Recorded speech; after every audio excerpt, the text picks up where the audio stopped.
علی سیدنا محمد وبارک وسلم۔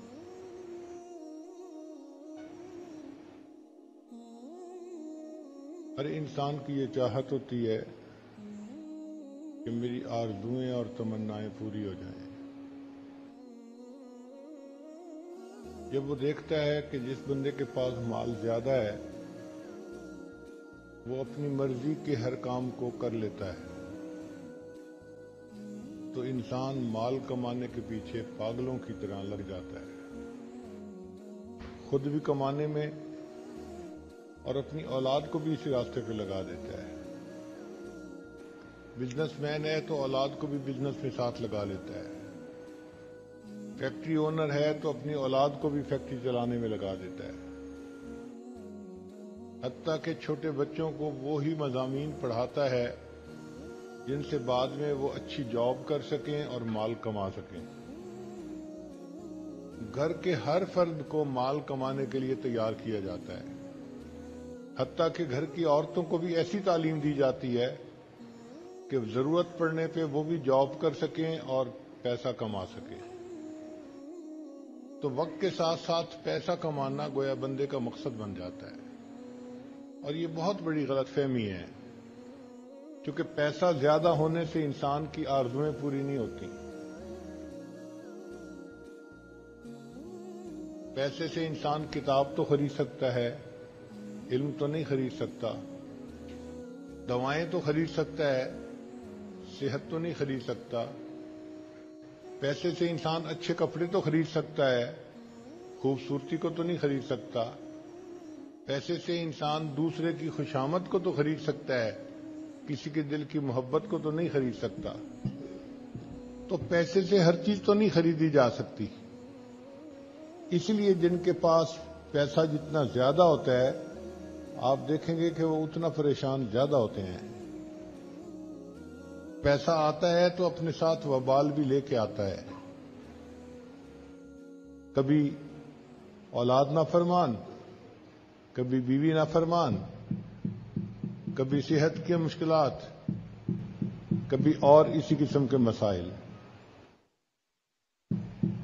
اور پھر دل بے چین رہتا ہے۔ چنانچہ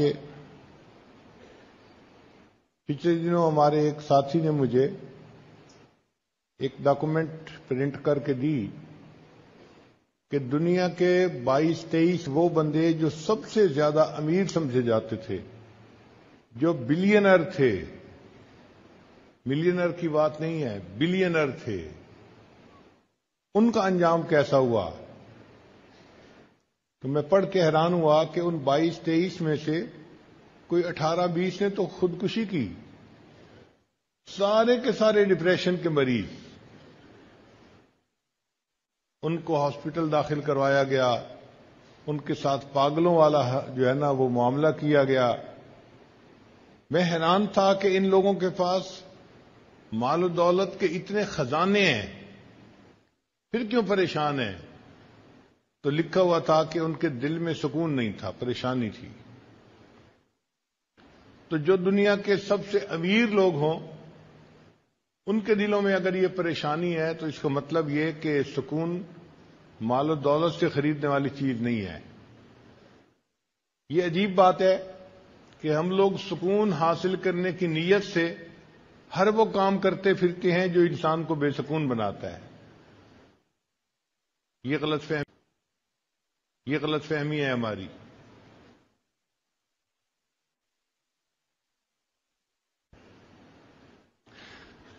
سکون ملتا ہے اللہ تعالیٰ کی یاد سے اور نیکی کی زندگی گزارنے سے۔ الا بذکر اللہ تطمئن القلوب، جان لو اللہ کی یاد کے ساتھ دلوں کا اطمینان وابستہ ہے۔ آپ اگر غور کریں تو دنیا میں مختلف چیزوں سے نفع اٹھانے کے طریقے مختلف ہیں۔ پانی سے نفع اٹھانے کے طریقے اور ہیں، آگ سے نفع اٹھانے کے طریقے اور ہیں، ہوا سے نفع لینے کے طریقے اور ہیں، مٹی سے نفع لینے کے طریقے اور ہیں، جدا جدا طریقے ہیں۔ ذہن میں سوال پیدا ہوتا ہے وہ کون سا طریقہ ہے کہ جس سے کہ ہم اللہ تعالیٰ کی ذات سے فائدہ اٹھانے والے بن جائیں۔ اللہ کے خزانوں سے فائدہ لینے والے بن جائیں، وہ طریقے کون سے ہیں؟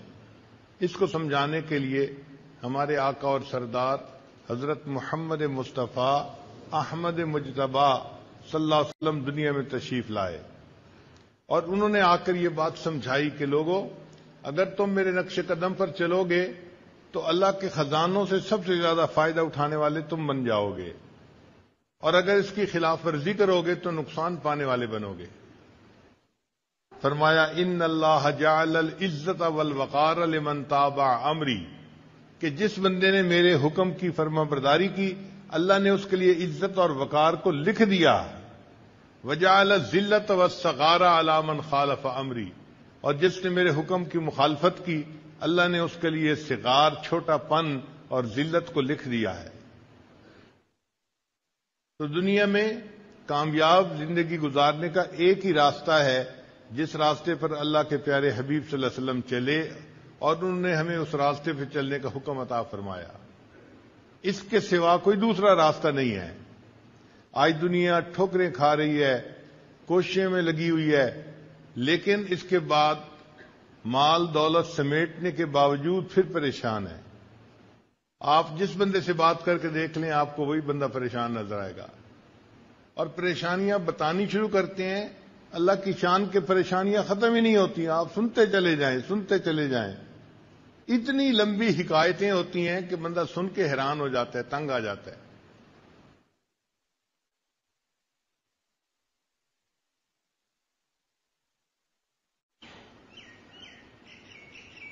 کوئی ایسا طریقہ جس سے کہ ہماری دعائیں قبول ہوں، ہماری نیک مرادیں پوری ہوں، اور ہمیں دنیا میں عزت ملے، لوگوں سے محبت ملے، وہ طریقہ نبی علیہ الصلوۃ والسلام کو بتایا ہوا راستہ ہے۔ وہ طریقہ نیکوکاری کی زندگی اختیار کرنے کا راستہ ہے۔ اللہ تعالی ارشاد فرماتے ہیں وَلَوْ أَنَّ أَهْلَ الْقُرَىٰ آمَنُوا وَاتَّقَوْا، اگر یہ بستی دیسوں والے ایمان لاتے، تقوی کو اختیار کرتے، لَفَتَحْنَا عَلَيْهِمْ بَرَكَاتٍ مِّنَ السَّمَاءِ، ہم ان کے لیے آسمان سے برکتوں کے دروازے کھول دیتے۔ تو برکتوں کے دروازے کھل سکتے ہیں مگر ان کو ہمارے گناہوں نے روکا ہوا ہے۔ ہم لوگ ایک کمرے میں تھے، گرمی تھی، ایک بچہ بار بار بٹن بند کر دیتا تھا پنکھے کا، تو گرمی اور زیادہ ہو جاتی تھی۔ ہم حیران تھے کہ یہ کیا معاملہ ہے۔ تو مجھے اس دن خیال آیا کہ بالکل اسی طرح اللہ تعالیٰ نے تو ہمارے لیے عزت اور رزق کے دروازوں کو بنایا ہے، ہم ان گناہوں کے ذریعے سے اس کے آف بٹن کو دبا دیتے ہیں اور وہ دروازے بند ہو جاتے ہیں، اور بجائے رزق میں انسان کو سکون ملنے کے الٹا پریشانی ملتی ہے۔ اس لیے اللہ تعالیٰ فرماتے ہیں کہ جو بندہ میری یاد سے آنکھ چرائے گا فَإِنَّ لَهُ مَعِيشَةً ضَنْكَ، ہم اس کی روزی کو تنگ کر دیں گے۔ اچھا، روزی کو تنگ کرنے کا کیا معنی؟ کہ پریشان ہی ہوگا روزی کی طرف سے۔ آپ دیکھیں یہ جو بڑے بڑے کاروباری لوگ ہوتے ہیں یہ الٹا اور پریشان ہوتے ہیں۔ کیا وہ جی 2 کنٹینر وہاں بھیجے تھے وہ رک گئے، 1 کنٹینر یہاں بھیجنا تھا رک گیا، فلاں کام ایسے نہیں ہوا، فلاں کام ایسے نہیں ہوا، ان کے پیسے پھنسے ہی رہتے ہیں۔ فلاں نے اتنے پیسے دینے تھے وہ دے نہیں رہا، تو پریشان ہی ہوتے ہیں پیسے کے پیچھے۔